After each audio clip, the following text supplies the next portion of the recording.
Hello. So this week we are going to be looking at something that shapes every part of our lives in that is habits. So that habits are powerful because they shape our day, our identity, and ultimately our future as well. For those that don't know me, my name is Claire and I'm a multi-business owner and I'm founder of the Good Vibes Collective. I've been in network marketing and community and team building for 20 years now.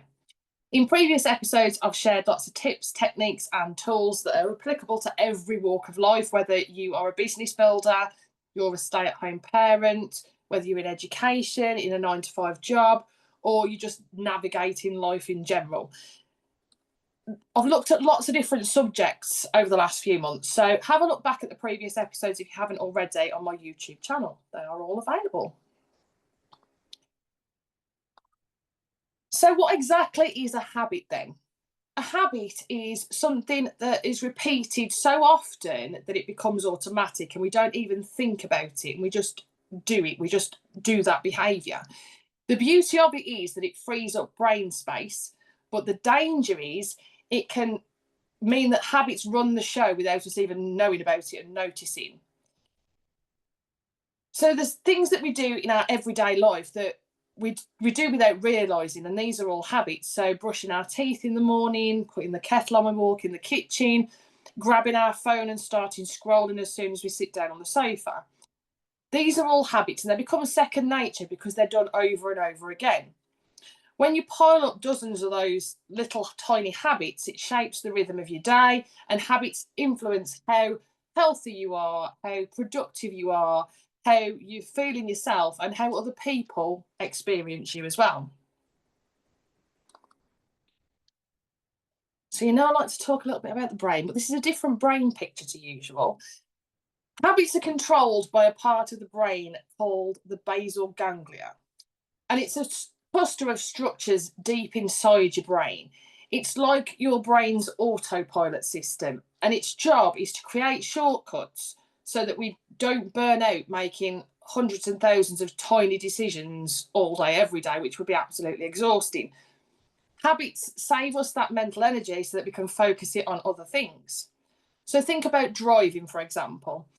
When you first learn to drive, you have to consciously think about everything: mirror, signal, gear change, the speed, braking, other road users, pedestrians. But after years of practice, the basal ganglia takes over. So now, after that practice, you can drive and have a conversation at the same time. Our basal ganglia is like a personal assistant, and it's quietly filing away these repeated actions and running them for you. But the catch is that it doesn't care what habits you give it. It doesn't know if it's a good or bad habit. It's just trying to make things easier for you. And that's why breaking a bad habit can feel so hard, because your brain is literally wired to repeat it once it's embedded in your brain. So every habit that we have, good or bad, follows the same pattern. So we've got the trigger, which is the signal that acts as a call to action. We've got the routine, which is the habit itself. And we've got the reward, which is the feedback that we get from performing that habit. So, an example: if you've had a stressful day, your trigger could be feeling stressed. Your routine could be reaching for a bar of chocolate or a glass of wine. And the reward is a temporary sense of comfort or relief. So if you do that enough times, your brain will start linking stress directly with eating chocolate or drinking a glass of wine, and it becomes automatic. It also works in positive ways as well. So your morning routine, for example, your trigger might be walking into the kitchen first thing. The routine is putting the kettle on for your first morning coffee or tea, and your reward is a little boost of energy and comfort to start your day. It's an important thing to understand that habits aren't random, they're patterns. And once we recognise that loop, we can start to change it if we need to. We can't always control the trigger or the cue, but we can swap the routine and still chase that same reward. I'm going to talk a little bit about that a little bit later on. So, habits and comfort zones are really closely linked. Habits are comforting. and that's why we love them. It gives us a sense of routine, a sense of stability, and doing the same things every day is safe, it's predictable, and it's easy. And there's nothing wrong with that unless those habits are keeping us stuck and holding us back.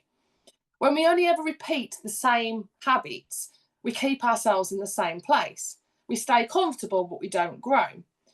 And that's why it can feel hard to break out of old patterns, because our comfort zone isn't designed to challenge us, it's designed to keep us safe.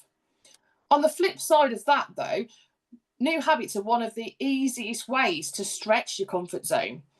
You don't have to immediately leap into something brand new and terrifying, but even small new habits like speaking up in a meeting or trying a new fitness class or swapping your phone for a book before you go to bed slowly expands that boundary. And the more you repeat it, the bigger your comfort zone's going to get.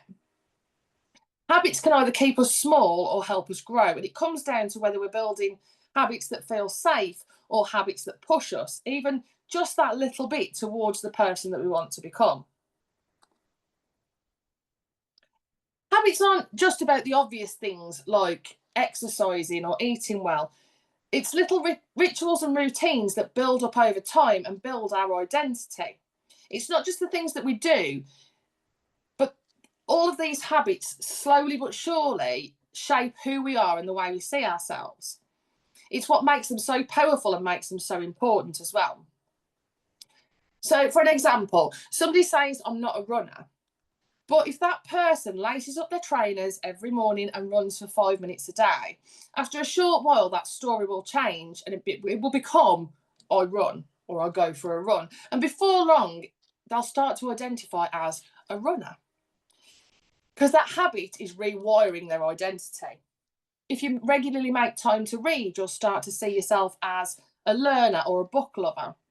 Instead of focusing only on goals like I want to lose weight or I want to read more, if we think about the type of person that we want to be, so if we want to become a healthier person, start with habits that a healthy person would do.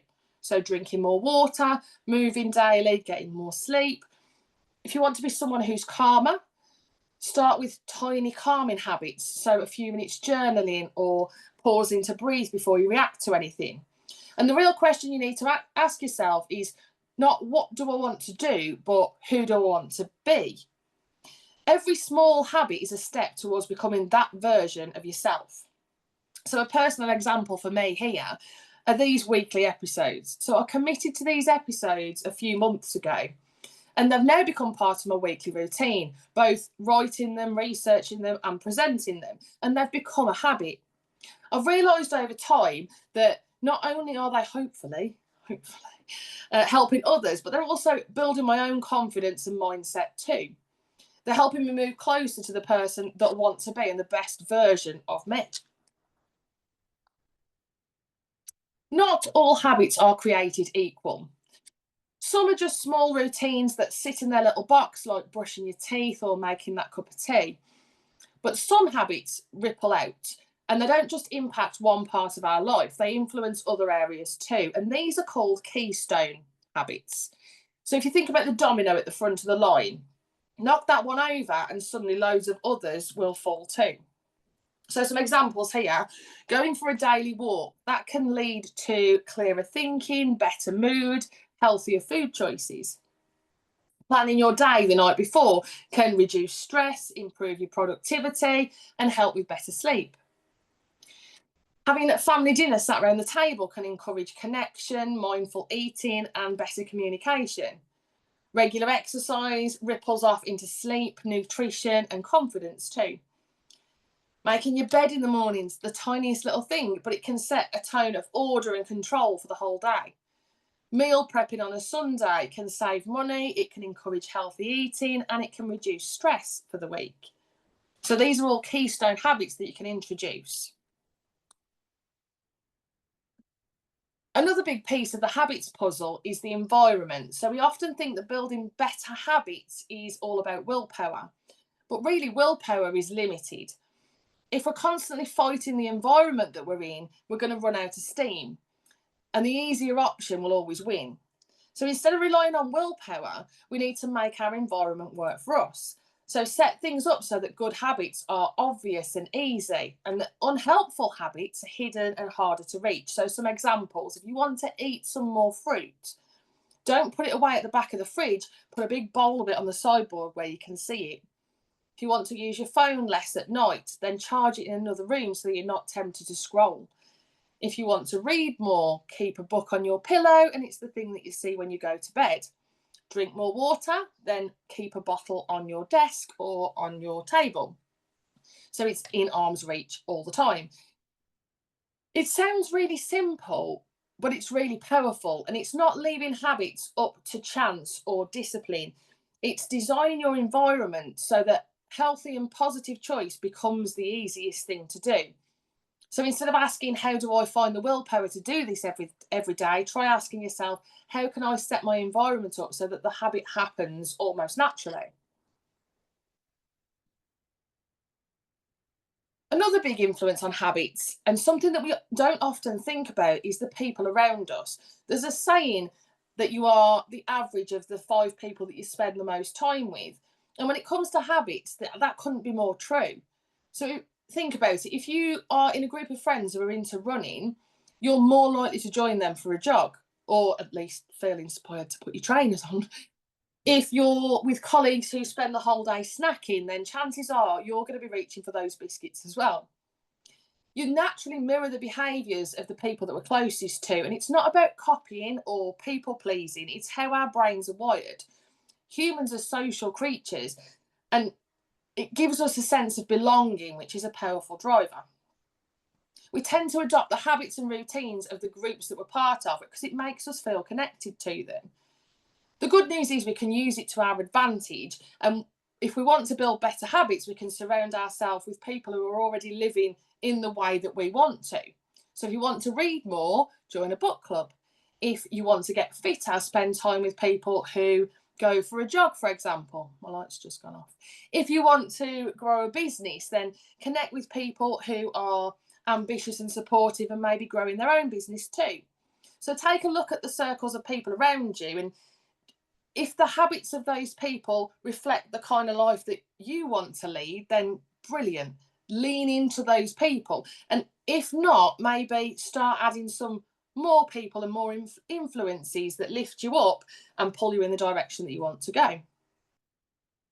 One of the most powerful ideas around habits is something called the science of tiny gains, or the power of tiny gains. We tend to think that change only counts if it's something big, like losing 3 stone, running a marathon, landing a dream job. But the truth is, we get lasting change from very small improvements that compound over time. So the maths behind it is, if you can get just 1% better every day, by the end of the year, you're not 365% better. You're actually over 37 times better. And that's the magic of compounding. Each improvement builds on the last improvement, so your growth multiplies. It's like interest on your savings account. You're not just earning interest on the money that you put into there in the first place, you're also earning interest on the interest that you've already gained. So over time, it snowballs, and habits work in the same way. So if you run a tiny little bit further each time, you're building up your stamina to finally run that 5K. If you add an extra push up each day, so you can go from 5 to 50 in less than 2 months. Day 1 you do 5, day 2 you do 6, day 3 you do 7. You're just adding one more each day. Spend 10 minutes a day learning a new skill. Look back in a year and you'll realise that you've developed expertise and learning that you never thought possible. Start really small. It can even be laughably small. But over time, those 1% improvements stack on top of each other and lead to huge results. So today's 1% added to tomorrow's and the next day's, that growth isn't linear, it's exponential. So an example is posting on social media. So one post is not going to do much and you might not see any results. But if you post consistently, multiple times every day, like I've been doing for the last few months, consistent posts, they compound into visibility, trust, authority, and an audience that knows, likes, and trusts. And those results for me are really starting to show now. And that's because of compounding. One of my favourite tricks for building habits is the 2-minute rule. And simply that rule says make a habit so small it can be done in 2 minutes or less. And the reason behind that is the hardest part of any habit is getting started. Once you've started, it's usually easier to carry on. But if that habit feels too big, we talk ourselves out of it before we've even tried. So an example of 2-minute rule in habits, if you want to start journaling, open a notebook and write one sentence. If you want to get fitter, pop your yoga mat down and do one stretch. If you want to keep the house tidier, put one thing away before you go to bed. If you want to learn something new, watch a 2-minute tutorial on YouTube. None of this is overwhelming. It's something that is so small, your brain can't argue with it. But once you're on that mat or holding that pen, you'll often find yourself doing more. The 2-minute version breaks the initial resistance. So success isn't about cramming in huge actions, it's about creating momentum, and that those 2 minutes are all it takes to prove to yourself, I'm actually the kind of person who can do this. And once you've started, it becomes so much easier. A lot of us fall into the trap of thinking it has to be all or nothing. So we picture the perfect workout, a full journaling session, an ideal routine. And if we can't do it properly, we don't do anything at all. This is where the idea of minimum baseline or minimum requirement comes in. It's the smallest, simplest version of your habit that you're going to commit to doing, no matter what. Even if it's the busiest, most exhausting day, you're going to stick to that baseline. So an example might be you want to have a 30-minute workout every day. Your minimum baseline there might be a couple of minutes of movement. You might want to write a full journal entry every day. Your minimum might be one sentence. You might want to read a chapter. Your minimum is 1 page. Cook a full healthy meal. Your minimum is to make sure there's at least one fruit or veg on your plate. The power of the minimum requirement is that it keeps your habit alive, and it's proving to you that you're the kind of person who shows up no matter what, even in a small way. And often once we start with that baseline, we naturally do more. Even if you don't, you've still kept your momentum going.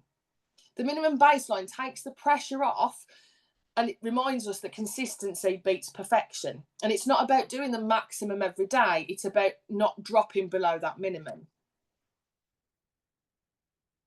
Another effective way to build new habits is habit stacking. It's a simple idea, and instead of trying to create a brand new habit out of thin air, you attach a habit to something that you already do every day. So you're using that existing habit as your trigger for the new one. So the new habit gets carried along by the strength of the existing one. So examples here. So after I brush my teeth, I'll floss. After I put the kettle on, I'll fill up my water bottle. After I've poured my morning coffee, I'll do my one sentence in my journal. When I come home from work and I've hung my coat up, I'll put my trainers on and go for a walk around the block. When I switch the TV off at night, I'll read a page of a book. So the beauty of this is you don't have to find time or force the motivation, because you're piggybacking on a habit that's already automatic. And instead of saying, I'm going to start journaling every morning, you're saying, after I finish my tea, I'm going to write one sentence in my journal each morning. So that existing routine becomes the anchor. And over time, those stacks then build momentum. And before you know it, you've got a chain of positive habits flowing throughout your whole day. One of the best ways to keep a habit going is to actually see progress. Our brains love a sense of achievement, and tracking it gives a little hint of satisfaction, and it keeps that momentum going. There's loads of different ways you can do it, and it doesn't have to be complicated. You could use a calendar or a planner and tick off each day when you stick to your habit. You could use a habit tracker app or a habit tracker sheet like there is on this screen here. You could use a notebook and you just write down each day a line about your progress each day, or even something like putting a coin in a jar every time you complete your habit, and watching that jar fill up is motivation itself. The power here is you're building something called a streak, and many of us have been there with Snapchat streaks or daily plays of a game. Once you've got a few days in a row, you don't want to break it. Even if you're tired or you're not in the mood, we often do that habit to keep the streak alive. So here we're focusing on consistency and not perfection. If you do miss a day, don't beat yourself up about it. Just get back on track the next day. And the progress is about the long game and not one slip up. Another big part of building habits that really stick is remembering to reward yourself. So habits are more likely to repeat when the brain connects them with something positive. If a habit feels like a chore or a punishment, you won't want to come back to it again. But if it feels satisfying, our brain learns that's good. Let's do that again. So it could be you finish a workout, so you're going to enjoy a relaxing shower and your favourite playlist afterwards. Or you've been journaling for a week daily, you're going to treat yourself to a brand new fancy pen. You've been drinking enough water every day. Have a nice herbal tea or hot chocolate or something in the evening. You've hit a reading streak, read so many chapters that you wanted to read, then treat yourself to one of your favourite episodes of a TV show. The point is that you're pairing your habit with something that feels good, even if it's tiny. So that positive association helps to wire that habit into routine. Over time, that habit can often become its own reward. So you could start to look forward to feeling stronger, calmer, or more organised. But in the beginning, giving yourself those little rewards can really help to bridge the gap. So we've talked a lot about building good habits, but what about the ones that we need to break? So it's important to remember that habits aren't good or bad in a moral sense. They're just neutral. It's just a repeated behaviour. The difference is whether that habit is serving us or holding us back. And the tricky bit is, as humans, we focus on more on the negatives and that negativity bias that I've spoken about in previous episodes. We're wired to pay more attention to what's wrong than what's right. So instead of celebrating the good habits that we've got, that we already do, like drinking water, walking the dog daily, tidying up before bed, we zero in on the ones that we want to stop. But the good news is there are some tools that can make it a bit easier. So make it invisible, remove the cues and triggers. If biscuits are your weakness, don't buy them.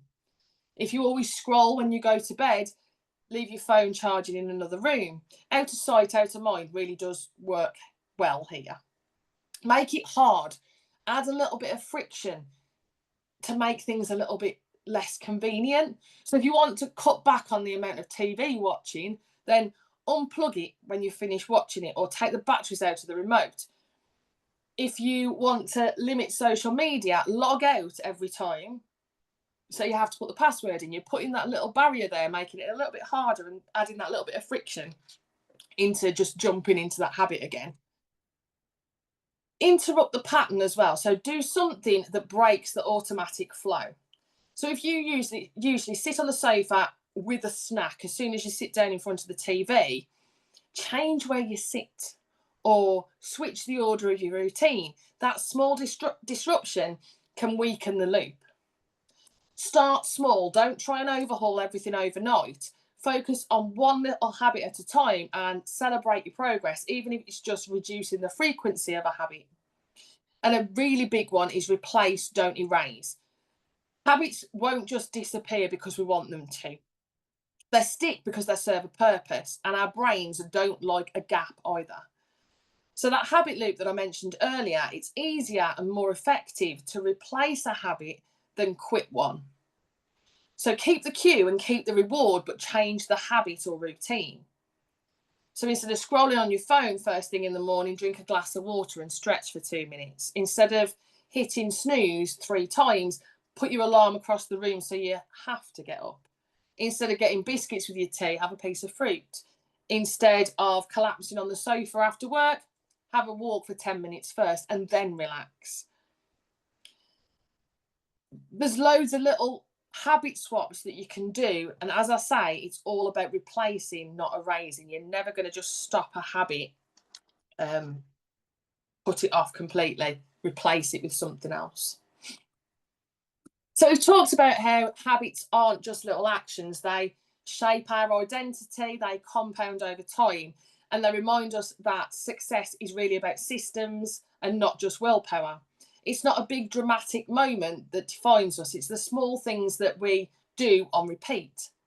So, your challenge for this week is to choose one small positive habit to add, something simple, something that feels really doable, and choose one habit to swap or shrink. So, not cut it out completely, just nudge it in a bit better direction or replace it with something a bit better.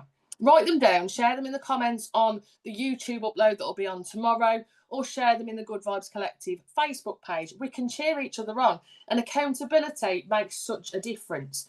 And your idea might inspire somebody else too. You are what you repeatedly do, so choose habits that bring out the best version of you.